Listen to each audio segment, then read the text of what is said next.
आज के समय में ज़्यादा सोचना एक बहुत बड़ी समस्या है। हर कोई ज़्यादा सोचने का शिकार हो रहा है। इस कहानी में हम यही जानने वाले हैं कि हमें मन की शांति और ज़्यादा सोचने से कैसे छुटकारा हो सकता है। बहुत समय पहले बुद्ध के समय में एक युवा व्यक्ति था जिसका नाम आनंद था। आनंद अत्यधिक सोचने की आदत से परेशान था। वह हर छोटी सी बात पर गहराई से सोचता और अनावश्यक तनाव महसूस करता। उसके इस सोचने की प्रवृत्ति के कारण वह न केवल अपनी मानसिक शांति खो रहा था, बल्कि उसे अपने जीवन के हर निर्णय पर संदेह होने लगता था। आनंद हर दिन किसी न किसी विचार में उलझा रहता। यदि उसे कोई कार्य करने की जिम्मेदारी दी जाती तो वह इस चिंता में खो जाता कि क्या वह इसे सही तरीके से कर पाएगा। अगर वह कोई अच्छा कार्य करता तो वह सोचता कि क्या लोगों ने इसकी सराहना की होगी या नहीं। अगर किसी ने इसकी आलोचना की तो वह दिनों तक उसके बारे में सोचता रहता। इस प्रकार उसकी जिंदगी एक अंतहीन मानसिक संघर्ष में बदल गई थी। आनंद ने सुना कि बुद्ध एक महान ज्ञानी और शांति के प्रतीक है और लोग उनकी शिक्षाओं से अपने जीवन में परिवर्तन लाते हैं। वह बुद्ध से मिलने का निश्चय करता है ताकि वह अपनी लगातार चलने वाली सोच से छुटकारा पा सके। आनंद बुद्ध के पास पहुंचा और उन्हें अपनी समस्या बताई।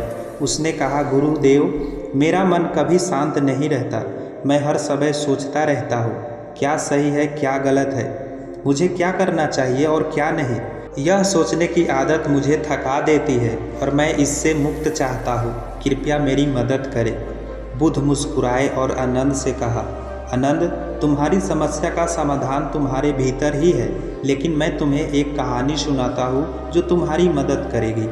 बुद्ध ने अपनी कहानी शुरू की और कहा, एक समय की बात है, एक राजा था जो बहुत वीर और बुद्धिमान था। एक दिन शिकार के दौरान वह जंगल में घूमते हुए अचानक एक तीर से घायल हो गया। तीर उसके सीने में लगा और दर्द असहनीय था। उसके सैनिकों ने उसे तुरंत वापस महल ले जाने की तैयारी की। राजा का सेनापति और वैद्य तुरंत उसकी सहायता के लिए आ गए, लेकिन राजा ने घायल होने के बाद दर्द से अधिक सवालों में उलझना शुरू कर दिया। उसने पूछा, यह तीर किसने चलाया, किस दिशा से आया, वह कौन था जिसने मुझे नुकसान पहुंचाया, उसका इरादा क्या था। सेनापति ने कहा, महाराज, पहले हमें तीर को निकालने दे और आपकी चिकित्सा करने दे। लेकिन राजा ने उनकी बात अनसुनी करते हुए और भी सवाल पूछना शुरू कर दिया। तीर किस प्रकार की लकड़ी से बना है, इसकी नोक किस धातु की है, इसका आकार क्या है, क्या यह तीर किसी विशेष प्रकार का है। राजा सवालों में इतना उलझ गया कि उसने अपनी चिकित्सा की प्रक्रिया को टाल दिया। समय बीतता गया और राजा के शरीर में जहर फैलने लगा क्योंकि तीर जहरीला था। आखिरकार बहुत देर हो गई और राजा का जीवन संकट में पड़ गया।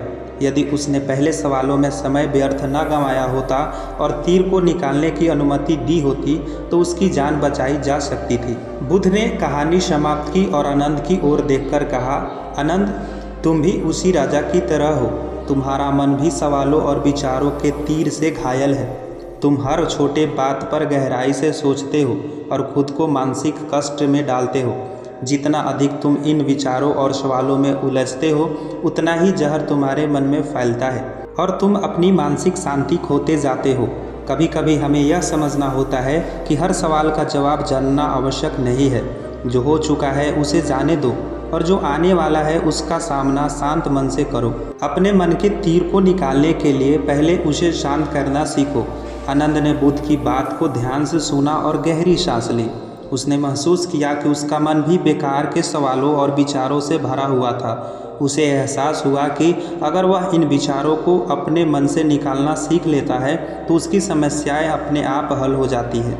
बुद्ध ने आनंद को ध्यान की एक सरल विधि सिखाई। उन्होंने कहा, जब भी तुम्हारे मन में कोई विचार आता है उसे एक तीर के रूप में देखो। अगर तुम हर तीर को पकड़कर उसका अध्ययन करने लगोगे तो तुम स्वयं को घायल कर लोगे, लेकिन अगर तुम उन्हें ध्यान से देखो और बिना किसी प्रकृति के उन्हें जाने दो तो धीरे धीरे तुम्हारा मन शांत हो जाएगा। बुद्ध ने उसे निर्देश दिया कि जब भी वह अपने विचारों में उलझा हुआ महसूस करे, वह अपनी सांसों पर ध्यान केंद्रित करे। सांसों की गति पर ध्यान देने से उसे अपने विचारों को नियंत्रित करने में मदद मिलेगी। शांति तभी आएगी जब तुम खुद को उस विचार के तूफान से मुक्त करोगे। इतना सुनने के बाद आनंद ने इस विधि का अभ्यास करना शुरू किया। शुरू में उसे कठिनाइयाँ हुई क्योंकि उसका मन लगातार इधर उधर भागता रहा, लेकिन धीरे धीरे उसने बुद्ध की शिक्षा को आत्मसात किया और पाया कि जब वह सांसों पर ध्यान केंद्रित करता है तो उसके विचार कम हो जाते हैं और मन शांत हो जाता है। उसके मन का युद्ध धीरे धीरे समाप्त होने लगा। समय के साथ आनंद ने ध्यान और आत्मनिरीक्षण के माध्यम से अपने मन को नियंत्रण करना सीख लिया। अब वह हर छोटी बात पर गहराई से सोचने की बजाय उसे जाने देना सीख गया था। उसने यह भी समझा कि जीवन में हर सवाल का जवाब जानना आवश्यक नहीं होता और न ही हर स्थिति में नियंत्रण में रखना संभव है। आनंद ने महसूस किया कि उसका जीवन पहले की तुलना में कहीं अधिक सरल और शांत हो गया था। अब वह न केवल अपने निर्णयों पर आत्मविश्वास महसूस करता था, बल्कि उसने अपनी मानसिक शांति भी प्राप्त कर ली थी।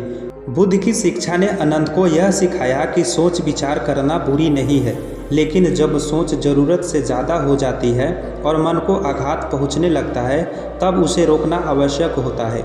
जीवन में संतुलन बनाए रखना आवश्यक है और यह संतुलन तभी आता है जब हम अपने विचारों को नियंत्रण करने का तरीका सीखते हैं।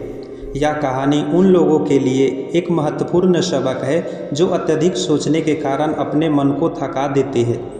बुद्ध ने यह सिखाया कि ज़रूरत से ज़्यादा विचारशील होना हमारी मानसिक और भावनात्मक शांति को खत्म कर सकता है।